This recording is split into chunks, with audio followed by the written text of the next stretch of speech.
بسم اللہ الرحمن الرحیم۔ ناظرین اکرام، السلام علیکم ورحمۃ اللہ وبرکاتہ۔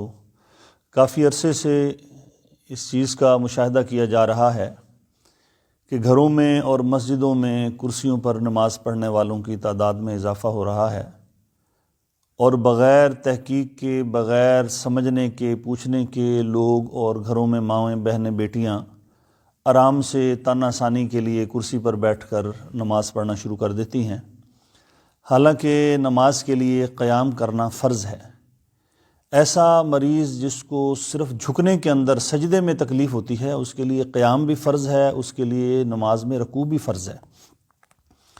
اور میں دیکھتا ہوں بازار میں مسجد ہے، لوگ آتے ہیں، موٹر سائیکل پہ آتے ہیں، اپنے شاپنگ کرتے ہیں، سامان اٹھاتے ہیں، لیکن مسجد میں آئیں گے، کرسی آرام سے لیں گے اور کرسی پر بیٹھ کر ہی وہ پوری نماز شروع کرتے ہیں۔ اس سے نماز نہیں ہوتی۔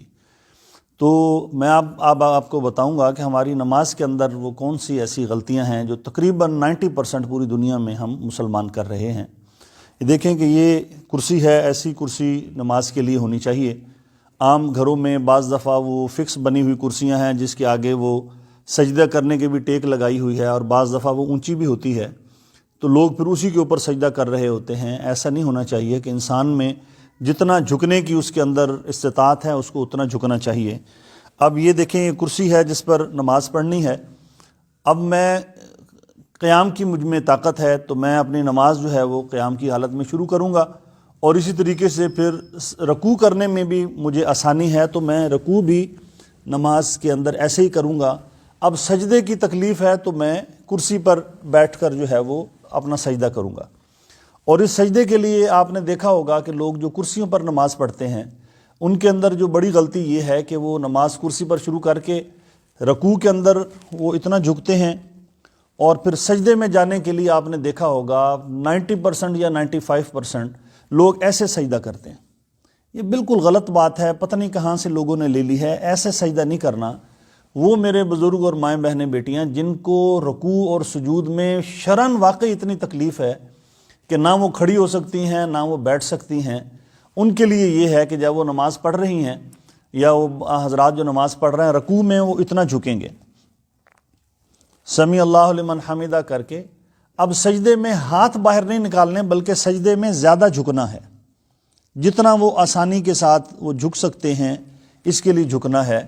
تو یہ طریقہ بالکل غلط ہے کہ جو لوگ رکوع میں تو اتنا جھکتے ہیں اور سجدے میں ہر کوئی اپنا ہاتھ باہر نکالتا ہے۔ یہ غلطی ذہن میں رکھیں کہ سجدے میں باہر ہاتھ نکالنا کوئی جائز نہیں ہے اور کوئی ضروری نہیں ہے، نہ یہ کوئی دین کا مسئلہ ہے۔ ہر کوئی زیادہ ہاتھ نکال رہا ہے، کوئی تھوڑا ہاتھ نکال رہا ہے۔ سجدے میں آپ کے ہاتھ ادھر ہونے چاہیے۔ رکوع اتنا اگر آپ جھک سکتے ہیں ٹھیک ہے، سمیع اللہ لمن حمیدہ کہہ دیا۔ اب سجدے کے لیے آپ کو زیادہ جھکنا جتنا آپ آسانی کے ساتھ جھک سکتے ہیں۔ اور بعض لوگوں میں، خواتین مرد میں دیکھا، جس طرح اس کرسی میں آپ دیکھ رہے ہیں نیچے پائپ ہے تو لوگ اسی پائپ کے اوپر ایسے پاؤں رکھ کے وہ آرام سے نماز پڑھ رہے ہوتے ہیں۔ یہ جائز نہیں ہے۔ نماز کے اندر قیام بھی فرض ہے، رکوع بھی فرض ہے، سجدہ بھی فرض ہے۔ تو کرسی پہ وہ میرے مائیں بہنیں بیٹیاں بھائی جتنے بھی ہیں، سب سے پہلے قیام تو ہم سب کر سکتے ہیں۔ جب باہر سے آپ چل کے آ رہے ہیں تو اس کا مطلب ہے آپ قیام کر سکتے ہیں۔ تو آپ کو نماز کے لیے، ہر نماز کی رکعت کے لیے قیام آپ کے لیے فرض ہے۔ کوئی ایسا دوست جس کو جو زیادہ دیر کھڑا نہیں ہو سکتا وہ بے شک تھوڑی دیر بعد بیٹھ جائے، ورنہ ہم آسانی سے کھڑے ہو سکتے ہیں، رکوع بھی کر سکتے ہیں۔ اور سجدے میں جن کو کمر کی یا ٹخنوں کی، گھٹنوں کی شدید تکلیف ہے وہ صرف سجدے میں کرسی پہ بیٹھ کے کریں۔ اور اس کو جو بھی میں نے طریقہ بتایا کہ ہاتھ باہر نہیں نکالنے بلکہ ہاتھ اپنی جگہ پر رکھنے ہیں، اس چیز کا آپ خیال کریں۔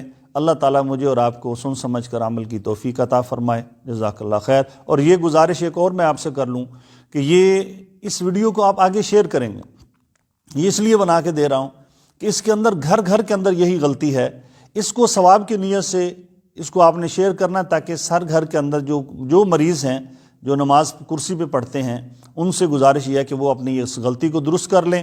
اور جہاں تک یہ پیغام جا سکتا ہے، کسی ایک کی بھی نماز درست ہوگی میری اور آپ کی نجات کا ذریعہ ہے۔ جزاکم اللہ خیر، وآخر دعوانا الحمدللہ رب العالمین۔